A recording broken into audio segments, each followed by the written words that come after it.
motions floating vessels make. Now, not only can I name and define them, I've experienced them firsthand.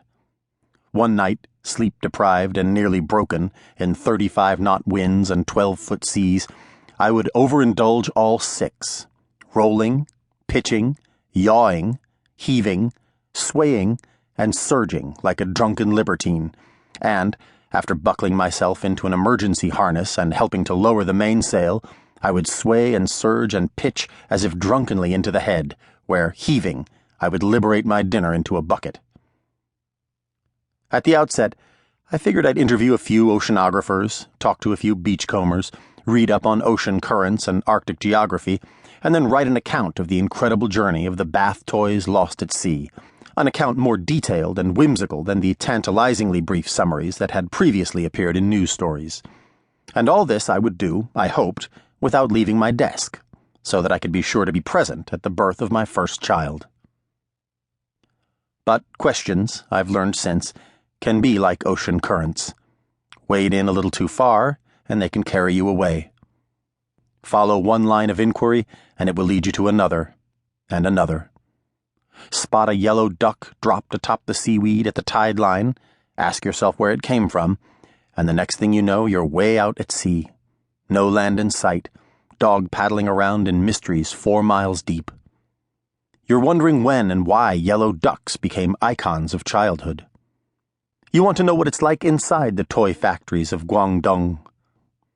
You're marveling at the scale of humanity's impact on this terraqueous globe and at the oceanic magnitude of your own ignorance. You're giving the plight of the Lysan albatross many moments of thought.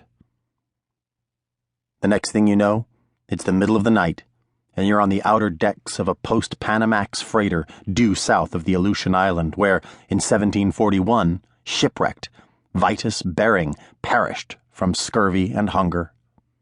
The winds are gale force. The water is deep and black, and so is the sky. It's snowing. The decks are slick. Your ears ache. Your fingers are numb. Solitary, nocturnal circumambulations of the outer decks by supernumerary passengers are strictly forbidden, for good reason. Fall overboard, and no one would miss you. You'd inhale the ocean and go down, alone. Nevertheless, there you are. Not a goner yet, gazing up at the shipping containers stacked 6 high overhead, and from them, cataracts of snowmelt and rain are spattering on your head. There you are, listening to the stacked containers strain against their lashings, creaking and groaning and cataracting with every roll.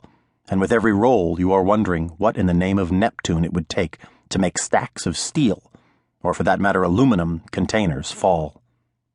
Or you're learning how to tie a bowline knot and say thank you in both Inuktitut and Cantonese.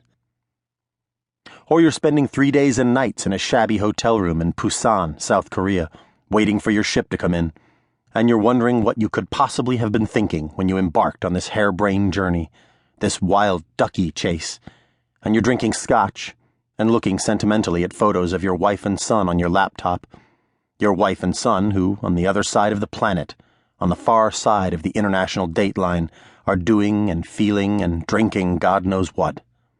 Probably not scotch. And you're remembering the scene near the end of Moby-Dick, when Starbuck, family man, first officer of the Pequod, tries in vain to convince Mad Ahab to abandon his doomed hunt.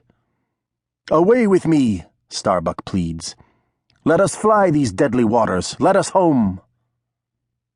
And you're dreaming nostalgically of your former life of chalkboards and Emily Dickinson and parent-teacher conferences, and wishing you could go back to it, wishing you'd never contacted the heavy-set Dr. E, or learned of the Great Pacific Garbage Patch, or met the Ahab of Plastic Hunters, or the heart-sick conservationist, or the foul-mouthed beachcomber, or the blind oceanographer, any of them.